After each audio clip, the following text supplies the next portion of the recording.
Let me first give you some background. It's 2019, I'm working as a software developer and I'm enjoying a 4-hour daily commute. At this point, I've been developing games for about 5 years as a hobby, and I, maybe like you, dream of escaping my day job. So naturally, the answer is to become a famous indie game developer. This is how I fucked it up. So before we go any further here, this is not a story where I go out in a fiery glory. This isn't about low sales or poor marketing. I didn't even get that far. I hope there's some other indie game developers or other creatives out there who can resonate with my story. This is the story of Winterbringers.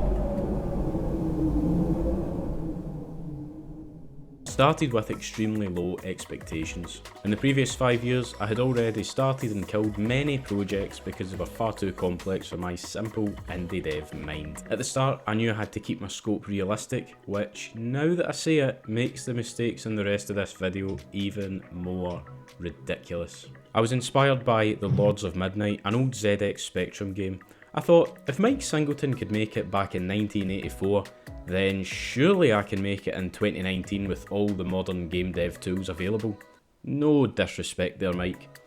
I had some shapes, a map, and basic math for calculating battle results, but it was kinda like playing with Lego and a calculator, but just a lot less fun.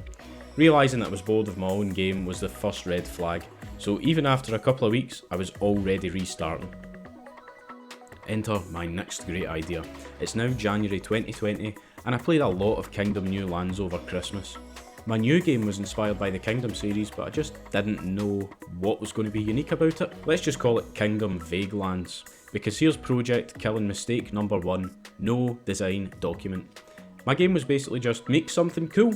Spoiler alert here, while I did have an interesting world created, I was making a game, not writing a book, so no, I didn't make something cool.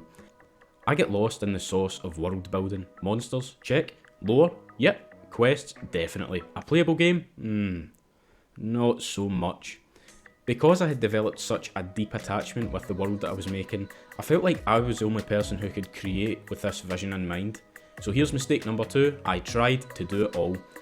It turns out being a game developer doesn't automatically make you a pixel art master. So when I should have been prototyping, I was actually spending hundreds of hours creating buildings, characters, monsters, even trees in pixel edit. Hold on a minute, did I just say prototype?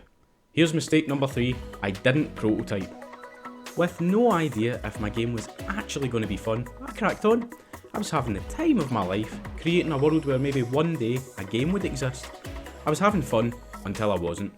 I realised that my lack of direction was like being lost without a map. Except there's no scenic views, just a bunch of files on my PC. Here's a few more missteps I made along the way. I didn't set up a Steam page, I didn't set deadlines, I didn't know my core game loop, and did I even say that I didn't make a game design document? Then I had a light bulb moment that would change it all. Let's add elves, let's add loot, and street fights to the mix, because why not? I had just played Streets of Rage 4, and growing up, I was a massive fan of the first 3 games, and the newest Streets of Rage 4 blew me away. So since I realised I didn't know what the fuck I was developing, it was an easy decision.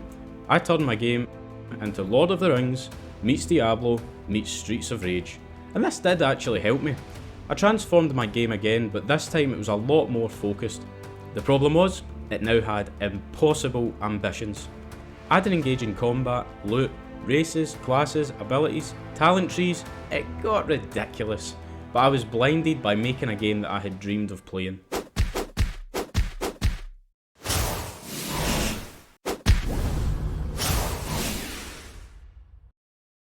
We need to remember here, I was developing this game with the goal to quit my job, so while I believe that you should develop a game that you dream of playing, I was 100% taking the wrong approach. I spent months totally reworking the project, trying to be a one-man Blizzard entertainment. It was purely stubbornness which landed me with mistake number 4, not knowing when to quit.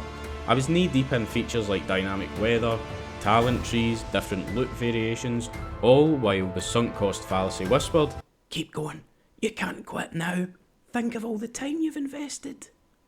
But I got to a point where I knew enough was enough.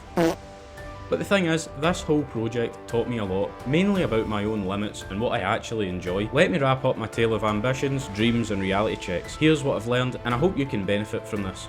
Number 1, start with a clear plan.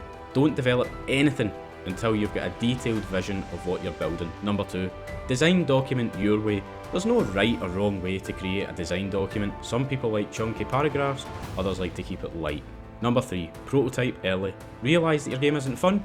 It's a lot easier to pivot early on. Number 4, be realistic with your goals. Create milestones, celebrate small wins, do anything to keep yourself motivated. And finally, number 5, know when to stop. Don't ever pursue a creative project purely because, well, I've already spent 500 hours on it, I can't stop now. That's a massive passion killer and you're only going to shoot yourself in the foot. And just remember, all of your setbacks are just a setup for your comeback. Keep creating, keep living the dream, and I'll see you next time. Cheers for watching guys. If you liked the vid, I'd love if you give it a like, and if you want to see more, please click subscribe. Really helps me out, really appreciate it. Would make my day, maybe it would make yours too. See you next time.